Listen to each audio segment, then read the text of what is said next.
Finally আজ হলো সেই শুভ দিন যেদিন আমরা বাড়ির সবাই মিলে দিদিকে খাওয়াতে এসেছি। তো হ্যালো গাইস, তো আমরা এখন বেরিয়ে পড়েছি দিদি বাড়িতে যাওয়ার জন্য।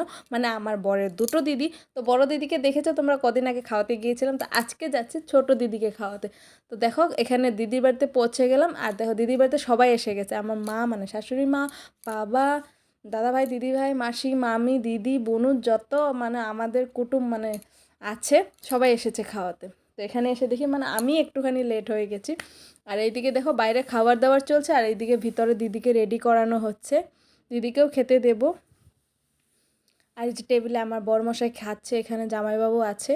তো ওই যে দেখো এটা হলো জামাইবাবু, জামাইবাবু খাচ্ছে। আর এইদিকে দিদিকে খেতে দিয়েছি সুন্দর করে সাজিয়ে।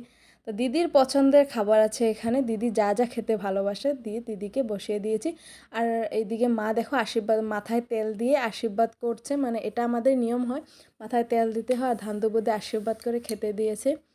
তো এক এক করে সবাই আশীর্বাদ করছে, এখন আমার পালা, তো আমিও করে নিলাম মাথায় একটু তেল দিয়ে ধানদুর প্রতি আশীর্বাদ করে। দিদিকে বললাম যে দিদি তুমি ভালো থেকো, তোমার বেবি ভালো থাকে, সুস্থ একটা বেবি হোক, আর তুমিও ভালো থাকো, তোমার বেবিও ভালো থাকে।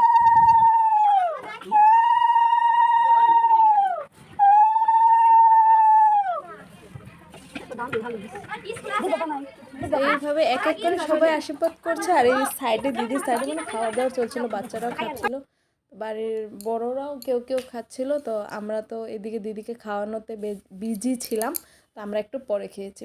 তো দিদিকে বলছে খেয়ে নাও খেয়ে নাও, তাড়াতাড়ি খেয়ে নাও। তো এক থালা পায়েস বেড়ে দেওয়া হয়েছে দিদিকে খাওয়ার জন্য, মানে পায়েসটা রান্না করে দিদির জন্য ফার্স্টেই বেড়ে রাখা হয়েছে, ওটা নাকি খেতে হয় আমাদের নিয়মে, ওটাই মেন। আর এদিকে বোনু, দিদি, মামি এরা সবাই গল্প করছে, মানে মামার তো বোন, আর এদিকে মামি এরা সবাই গল্প করছিল বসে বসে। আমরা এদিকে কী করছি দেখো। আর এদিকে দিদির ভাগ্নে দিদিকে মিষ্টি খাইয়ে দিচ্ছিল।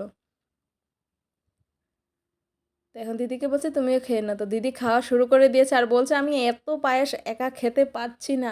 তা আমাদেরকে ডাকছিল হেল্প করার জন্য। আর এইদিকে দেখো কী কী খাওয়ার দাওয়ারের আয়োজন করা হয়েছে। আর এখন চলে আসলাম দিদির থালে থেকে খাওয়ার দাওয়ারে।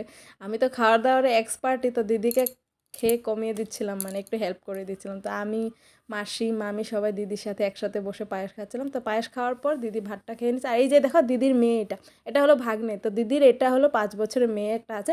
তো এটা হলো সেকেন্ড বেবি হবে দিদির। তো এই যে এইভাবে আমরা খাওয়া দাওয়া করে খুব ভালোভাবে অনুষ্ঠানটা